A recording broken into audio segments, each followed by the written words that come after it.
જય હિન્દ દોસ્તો, અત્યારે સોશિયલ મીડિયામાં ઘણું બધું અલગ અલગ પીરસવામાં આવી રહ્યું છે.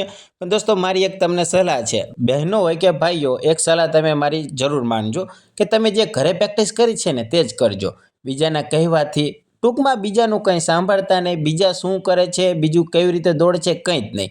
તમે જે ઘરે પ્રેક્ટિસ કરી છે તે જ રીતે જોજો. નવું કરવા જતા નહીં. નવું કરવા જશો તો તમને તકલીફ પડી શકે છે ગ્રાઉન્ડમાં.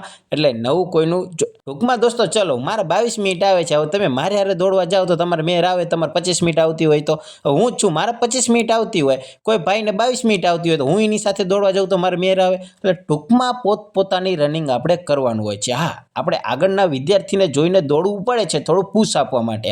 પણ હવે તમને એ ખબર છે એ 8મા રાઉન્ડે ઊભો રહી જશે તો. એટલે તમે જે ઘરે પ્રેક્ટિસ કરી છે ને તે ત્યાં કરજો. અને બહેનો પણ તમે તમારું ટૂંકમાં પોતપોતાનું નેચરલ રનિંગ કરજો. અને આપણે ગ્રાઉન્ડમાં જવાના છીએ એટલે થોડોક આપણે જુસ્સામાં તો હશું જ તે. એટલે આપણે ઓટોમેટિક 30 થી 35 સેકન્ડ ઓછી થવાની છે. એટલે ચિંતા કરવાની જરૂર નથી. અને બીજી એક સલાહ કે જે આપણે કોકનું સાંભળતા બહુ હોય કે બીજો રાઉન્ડ આમ ખેંચવાનો, ત્રીજો ખેંચી લેવાનો, 5મો ખેંચવાનો, પછી છેલ્લા 2 રાઉન્ડ. જો દોસ્તો, પોતાનું તમે જો તમારા ઉપર વિશ્વાસ હોય ને, તમે જે ઘરે પ્રેક્ટિસ કરી હોય, બહેનો હોય કે ભાઈઓ, બહેનો 4થા રાઉન્ડમાં ખેંચતા તો તમારે ત્યાં ટૂંકમાં તમે જે ઘરે કર્યું છે ને ત્યાં કરવાનું છે. અને ઘરે તમારે જે સમય આવતો હશે ને ત્યાંથી ઘરનો સમયથી તમારે 30 સેકન્ડનો સમય ત્યાં ફેર પડશે. એટલે કોઈનું સાંભળતા નહીં, કોઈનું નવું કરવા જતા નહીં.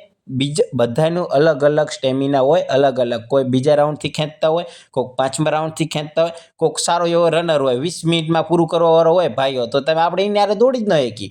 કોઈ બહેનોમાં પણ સારા હોય જે 7.5 મિનિટ, 7 મિનિટ, 8 મિનિટમાં પણ પૂરું કરી નાખતા હોય, તો આપણે એમની સાથે ન દોડી શકીએ. એટલે આપણું પોતાનું નેચરલ રનિંગ દોડવાનું છે. એટલે કે નેચરલ રનિંગ કરવાનું છે. આપણે જે ઘરે જે રીતે આપણે ઘરે ટૂંકમાં દોસ્તો, મારું કહેવાનું એવું છે કે તમે જે ઘરે પ્રેક્ટિસ કરી છે ને તે જ રીતે ત્યાં કરવાનું છે.